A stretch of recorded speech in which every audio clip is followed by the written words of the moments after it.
está aqui justamente numa quinta-feira, quando acontece então essa invasão russa a diversas cidades da Ucrânia. Vamos entender mais, falar sobre esse assunto.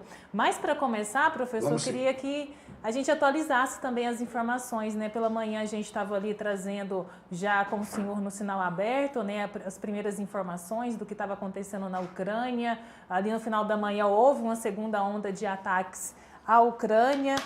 Tivemos também ali a Chernobyl sendo tomada pelos russos, o aeroporto também em Kiev tomado pelas tropas russas. Professor, essa ofensiva parece que só está aumentando. Sim, e vai aumentar ainda mais enquanto uma contraofensiva não for adotada, né? Muitos podem estar pensando que os Estados Unidos e a OTAN, que é a Organização do Tratado do Atlântico Norte, uma liga militar criada lá em 1949 sob a liderança dos Estados Unidos, mas que envolve países da Europa, enfim, inclusive países do leste europeu, como a Lituânia, a Letônia, a Estônia, enquanto a OTAN não tomar uma atitude. Muitos podem estar pensando que eles estão demorando, mas é porque a ação ela tem que ser muito cirúrgica, ela tem que ser muito decisiva para que não se crie um incidente ainda pior do que o que está acontecendo. O Putin agora é um caminhão de lenha sem freio na ladeira, né? Agora ele vai com tudo, ele já, ao longo do tempo, ele foi construindo isso não foi de uma hora para outra, ele foi pavimentando esse caminho até chegar na situação que a gente está observando agora. Ele tem lá os seus projetos e aí cabe aos países do Ocidente, aos países da OTAN, articularem muito bem, não só a narrativa, não só a reação mais adequada e proporcional, não é? Porque agora a gente fica com aquela história de quem é que tem culpa, né? O Putin vai dizer que a culpa é da OTAN, que ameaça a segurança nacional da Rússia. Os Estados Unidos, pelo seu lado, e os seus aliados já têm dito, como a própria União Europeia também falou, a declaração foi essa, de que a Rússia e o senhor Putin é o único e exclusivo responsável pela guerra. Professor, a gente então aguarda, né, esse pronunciamento da OTAN, também do presidente dos Estados Unidos, Joe Biden. Alguns líderes europeus, como Boris Johnson, Emmanuel Macron, prometem duros sanções econômicas à Rússia. Isso vai resolver alguma coisa? A gente já escuta falar disso há tanto tempo, professor. Muito bem, Jéssica. É isso aí, você está bem antenada no que está acontecendo, é verdade.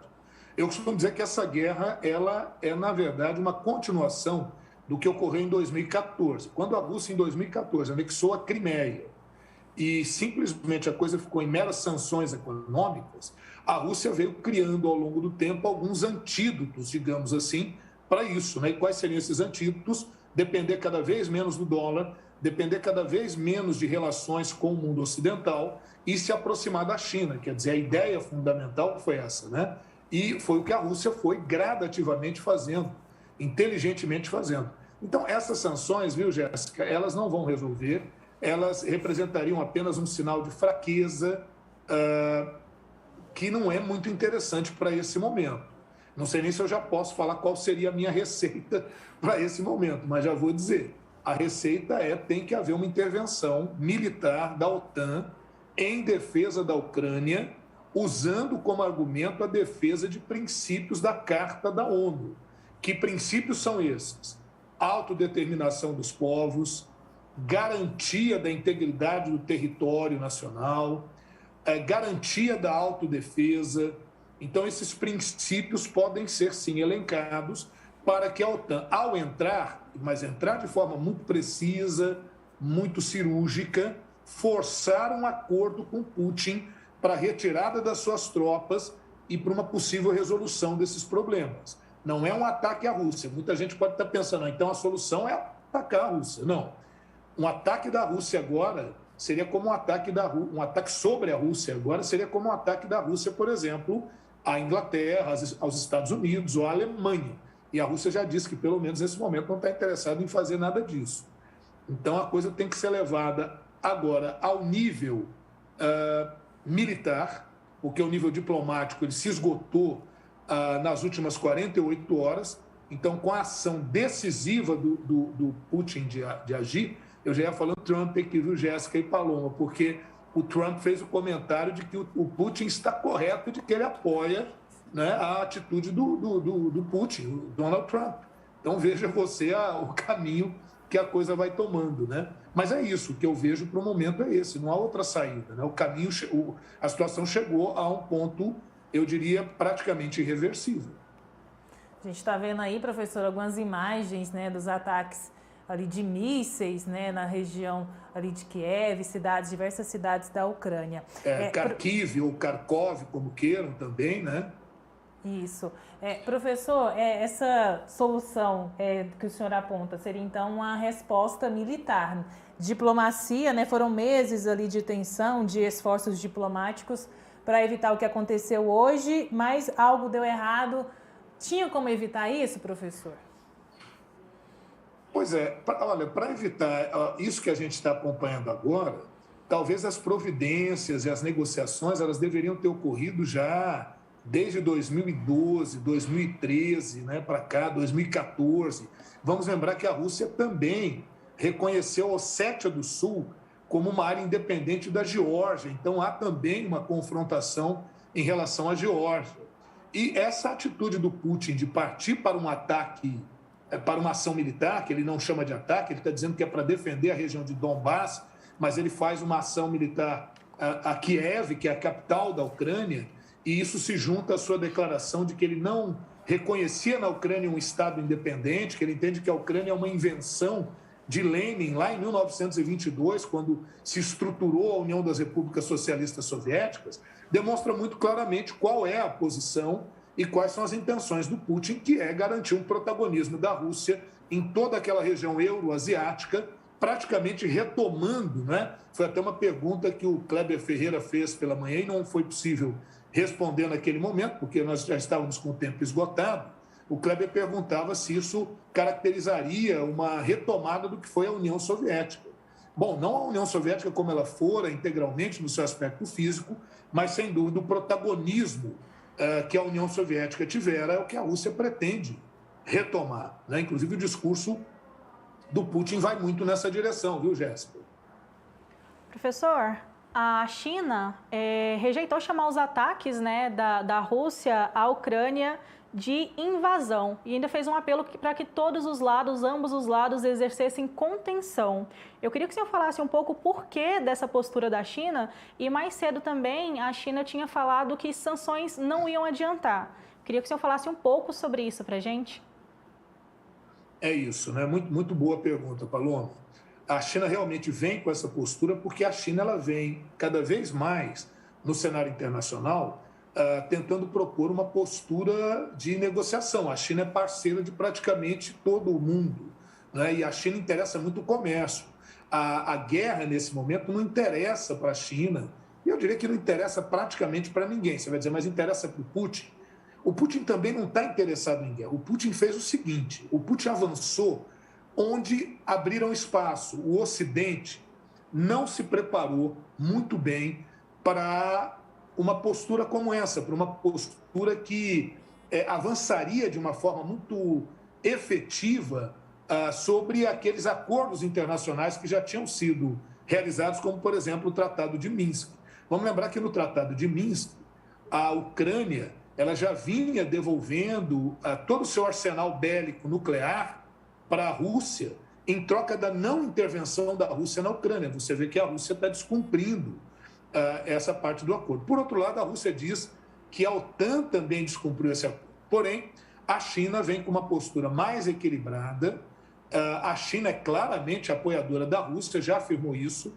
Há uma parceria muito forte da Rússia com a China, principalmente econômico, o que nos leva a pensar que a Rússia, de certa forma, está se tornando dependente da China, mas isso é um problema para ser resolvido depois, né? O que importa para a Rússia agora é ter base de apoio. Então, Paloma, e todos aqueles que nos acompanham, a China está fazendo um papel de compor uma imagem muito mais equilibrada, uma imagem muito mais sóbria diante desse contexto. Essa é a postura da China, principalmente pelos seus interesses econômicos pelo mundo, no que faz muito bem. Falta o nosso querido Brasil aqui também estabelecer uma postura que seja condizente com todo o histórico diplomático que o Brasil tem. O Brasil que está, a gente já falou isso até em outros encontros aqui, como membro do Conselho de Segurança da ONU, membro rotativo, de forma recorde, né? A 11ª oportunidade em que o Brasil ocupa esse lugar e agora em julho deve ocupar a presidência do Conselho de Segurança da ONU, não como membro permanente, que são aqueles 5 que nós já sabemos decidem as questões, mas como membro rotativo. Pois é, professor, falando aí do Brasil, né, o vice-presidente Hamilton Mourão afirmou hoje que o Brasil não está neutro nessa questão envolvendo o ataque da Rússia à Ucrânia. Falta ainda, né, o posicionamento do presidente Jair Bolsonaro. Esse governo, né, Jéssica, ele tem uma séria dificuldade com as palavras e muitas vezes com as ações. Bom, se você diz que o Brasil não está neutro, a pergunta que se faz é qual a posição do Brasil, porque agora você só tem 2 posições a tomar. Ou você está ao lado da Rússia, do Putin, ou você está ao lado da OTAN, das potências ocidentais, da União Europeia, enfim. Se o Brasil não está neutro, qual a posição do Brasil? Bom, é perigoso isso que o vice-presidente Hamilton falou, porque o presidente Jair Bolsonaro esteve na última semana lá na Rússia e deu o seu apoio, se solidarizou com a Rússia. E aí essa vai ser a posição do Brasil.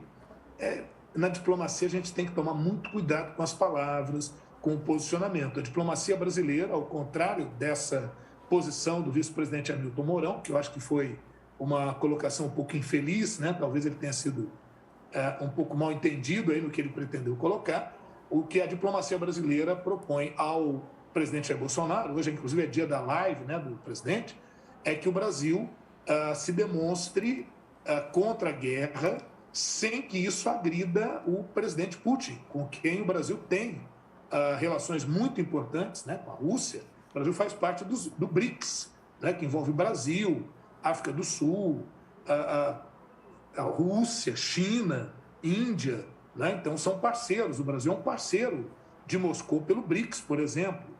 O Brasil importa trigo da Rússia. O Brasil depende de insumos de fertilizantes que vêm tanto da Rússia quanto da Ucrânia. Então é uma posição que a gente tem que ter muito precisa, muito clara e sem nos envolvermos tão diretamente com um dos 2 lados, até porque não temos a menor necessidade de fazer isso. O Brasil sempre teve uma postura de muito equilíbrio no cenário internacional e, em minha opinião, deve seguir com essa mesma postura, né? Professor, outro ponto importante para a gente analisar é porque lá na Rússia também está acontecendo diversos protestos, né, de russos contra a invasão à Ucrânia. Pelo menos 1.000 pessoas já foram presas, protestos aí em pelo menos 47 cidades russas, né? Então, além dessa questão de estar com essa atenção voltada para essa invasão à Ucrânia, também tem esses protestos internos acontecendo. Sim, porque aí é óbvio, lá dentro da Rússia há uma oposição ao Putin, uma oposição sob controle, porque o Putin ele conseguiu estabelecer assim, tentáculos poderosíssimos.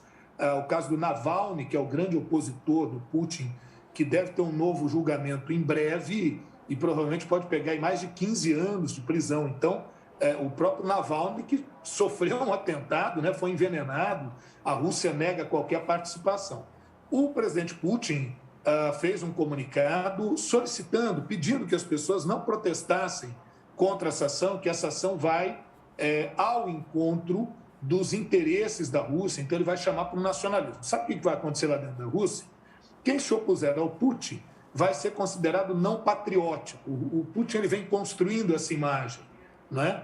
E então isso também essa guerra da Ucrânia, né? essa atuação da Rússia na Ucrânia também para dentro da Rússia para dar suporte à figura do Putin. E a oposição vai sendo devidamente desmobilizada por toda a arquitetura de controle que o Putin já armou por lá.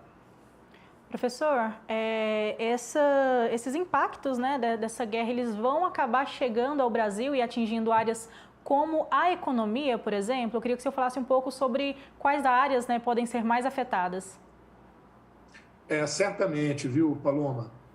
Olha o que acontece. Nós já estamos observando, já nessas primeiras horas, um aumento considerável do petróleo, que é base de produção no mundo, né? Então, isso simplesmente aumenta os custos de produção pelo mundo. Apesar do dólar ter tido uma certa queda aqui no Brasil, até porque o Brasil, como está um pouco distante, acaba atraindo alguns investimentos que fogem ali da Europa, de alguns desses lugares, esses investimentos eles se deslocam pelo mundo, e isso acaba levando a uma certa queda do valor do dólar. Mas muitos analistas estão entendendo que se essa guerra se estender efetivamente, essa baixa do dólar ela é momentânea. O que a gente tem é alta do dólar pelo mundo, o que a gente tem é aumento dos custos de produção, e com o aumento dos custos de produção, isso afeta os vários setores, né? Então, como eu disse, a gente importa trigo da Rússia, então a gente pode ter um aumento certamente sobre o preço do trigo. Isso vai afetar lá o preço do pãozinho na mesa do brasileiro. O Brasil depende de insumos para a produção de fertilizantes. Muitos desses insumos vêm do leste europeu. Então, isso já vai afetar o custo de produção de alimentos no mundo e certamente também no Brasil. Por outro lado, dependendo da extensão dessa guerra, esse quadro todo pode favorecer, em alguma medida, o agronegócio, que consegue repassar isso para o preço das mercadorias em dólares. Então, a gente pode ter alguma vantagem, se é que podemos chamar assim, para o agronegócio brasileiro com a exportação de soja, com a exportação de carne, porque a cotação do dólar estará maior e a gente tem aí, nesse caso do agronegócio, pode ocorrer, mas isso vai depender da intensidade dessa guerra e da duração dessa guerra, é um ponto que a gente ainda tem para observar. E no resto é isso, aumento de combustível, aumento de fertilizantes, aumento do custo de produção, empresas que talvez não estejam com a saúde econômica equilibrada, que podem ter dificuldades muito grandes, porque, veja, nós estamos saindo de 2 anos de pandemia e agora, quando a gente achou que estava saindo da pandemia, vem um efeito como esse, né, da Rússia na Ucrânia, que pode ter proporções cada vez maiores no cenário, tanto no cenário geopolítico quanto no cenário econômico internacional. Professor, e após esse ataque russo, né, à Ucrânia, o presidente do país acabou decretando lei marcial no país. Eu queria que você explicasse o que isso significa. Isso. A lei marcial, né, marcial, veja você, vem lá do deus Marte, que é o deus da guerra, né? É o deus Ares dos gregos, é Marte para os romanos. E aí daí vem artes marciais, corte marcial, lei marcial. Ou seja, é uma lei em tempo de guerra. O que significa isso? Que o governo Volodymyr Zelensky pode, como já está tomando, algumas medidas de exceção, que essas medidas não precisam passar pelo parlamento, porque são medidas em caráter emergencial, em caráter de urgência. Então, você pode suspender reuniões, você pode suspender eleições, você pode determinar ações mais efetivas para poder lidar com essa situação de guerra. Por exemplo, enfermeiros, policiais, militares que estejam em recesso, em férias, já estão sendo convocados, né? Médicos, enfermeiros, enfim, corpo de saúde. Hospitais podem cancelar todas as cirurgias eletivas, aquelas cirurgias que podem esperar para serem feitas, para os hospitais ficarem de sobreaviso para receber feridos, né? Você pode fazer confisco de alimentos para fazer um estoque de alimentos, você pode fazer confisco de bens. As estações de metrô, há coisa de algumas horas atrás, o Zelensky determinou que as estações de metrô sejam convertidas em abrigos antiaéreos. Então, são medidas desse gênero que podem ser tomados no caso de um estado de lei marcial, que lembra um pouco aquela situação do estado de sítio, que é quando a segurança nacional está ameaçada. Professor, ainda a respeito dos brasileiros, né, que também estão lá na Ucrânia, muitos deles estão gravando vídeos, né, pedindo ajuda para poder sair do país. O governo ainda não se posicionou, né, a respeito dessa situação, desses brasileiros que estão lá em Kiev, em várias cidades que estão sob ataque neste momento. É isso, Jéssica. Diferentemente do que alguns outros governos já vinham fazendo há cerca de um mês ou mais de um mês, pedindo aos seus cidadãos que saíssem da região, porque era uma região que estava em situação de guerra a qualquer momento. Os países europeus fizeram isso, outros países também, os Estados Unidos fizeram isso, tiraram seus diplomatas de lá, pediram que eles saíssem de lá. O Brasil parece que não acreditou muito que isso pudesse acontecer. Lembre-se, né, que até na última semana a gente falou que muitos questionavam a viagem que o presidente Jair Bolsonaro fez à Rússia, se aquele era um momento adequado para se fazer essa viagem. Então, o Brasil parecia não acreditar muito nisso, não se preparou para isso. Não há tantos brasileiros assim que moram na Ucrânia, são cerca de 500 ou 600 brasileiros morando lá, mas é uma situação que fica muito delicada, porque agora, com essa atitude do Putin, com essa atitude da Rússia, o espaço aéreo está sob controle e ameaçado, então fica muito difícil você se deslocar. Talvez algum deslocamento por terra para ir para a Polônia ou alguma dessas regiões, mas muito arriscado. Parece que no momento a melhor saída é ficar aí na região e tomar os cuidados que o próprio governo ucraniano está pedindo e torcer, né? Vamos rezar, vamos orar para que essa situação acabe abrandando um pouco, ou que talvez o Putin, tentando mostrar um sinal de benevolência, faça uma certa trégua para permitir um deslocamento de estrangeiros ali de algumas regiões. Tudo isso a gente tem que aguardar aí nas próximas horas o que é que vai acontecer. A verdade é que, infelizmente, o nosso governo e a nossa diplomacia aqui cochilou, porque já tinha informações, e olha, não são nem informações secretas. Quem acompanhou aí o Sagres Internacional já viu os comentários que a gente vinha fazendo. Falamos, inclusive, que o Putin provavelmente agiria ali a partir da região do Donbass, que é essa região do leste onde fica Donetsk, Luhansk ou Lugansk, né? Você tem ali uma questão de pronúncias, que são essas áreas que desde 2014 se autoproclamaram repúblicas independentes da Ucrânia, né? E com o apoio da Rússia. Professor, quando a gente vê esse tipo de notícia, né, o que todo mundo fica pensando e com receio é de que o mundo esteja aí à beira de uma terceira guerra mundial. A gente ainda está longe disso, professor? Sabe o que acontece, Jéssica? Eu dizia assim, se você me perguntasse isso há 48 horas atrás, eu te diria, eu iria nessa direção. Com o que aconteceu hoje, quem está acompanhando minuto a minuto o que está acontecendo ali na Ucrânia, a gente mostrou até algumas imagens aí de bombardeios e tudo, a gente já não pode ter uma certeza sobre isso, porque, veja, nós chegamos agora a um ponto que não há mais retorno. Houve uma clara ação de ataque à Ucrânia, em que pese o Putin falar que é em defesa da região do Donbass, onde estão as repúblicas que se autodeclararam independentes. Simplesmente a Rússia chamou o Ocidente para a guerra, para a briga, né? Praticamente pôs aquela risca no chão, né? Falou, se for homem, pisa aqui, né? Lembrando aquelas briguinhas de escola e tal, mas é mais ou menos nesse nível. E agora, os Estados Unidos colocou os Estados Unidos e a OTAN e a União Europeia numa sinuca de bico. Como eu já tinha até falado na nossa edição última, eu cheguei a falar isso, quer dizer, ele avançou num espaço que deram a ele. E agora? Qual vai ser o próximo passo do Putin? Ele pode avançar sobre outras regiões, né? Ele pode avançar, por exemplo, se ele buscar o elemento histórico, como ele tem feito, a Lituânia, a Letônia e a Estônia foram territórios da Rússia, que a Rússia teve que ceder para a Alemanha durante a Primeira Guerra Mundial para se retirar da guerra. Então, de repente, o Putin pode vir com o discurso de que essas áreas são áreas legitimamente pertencentes à Rússia e que a Rússia tem o direito de incorporá-las. Quem garante que ele não fará isso? Então, agora, Jéssica, Paloma, todos aqueles que nos acompanham, não é nenhum elemento alarmista, não mesmo, mas tudo é possível. Por isso que as ações que partem agora do Ocidente têm que ser ações pontuais. Por isso que o Putin, mais uma vez, tem que ser chamado para o debate diplomático. Só que não pode ficar só no debate ou na discussão diplomática, ou simplesmente em sanções econômicas. O Putin agora só vai entender um recado, que é o recado militar.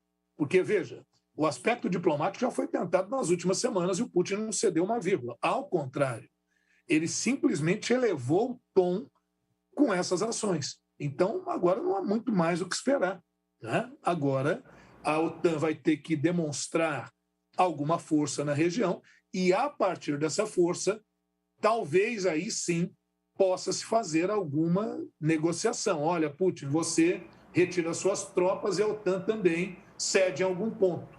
Será que não foi isso que o Putin pensou também quando, na madrugada dessa quinta-feira, a partir das 5h30 da manhã, ordenou efetivamente essas ações?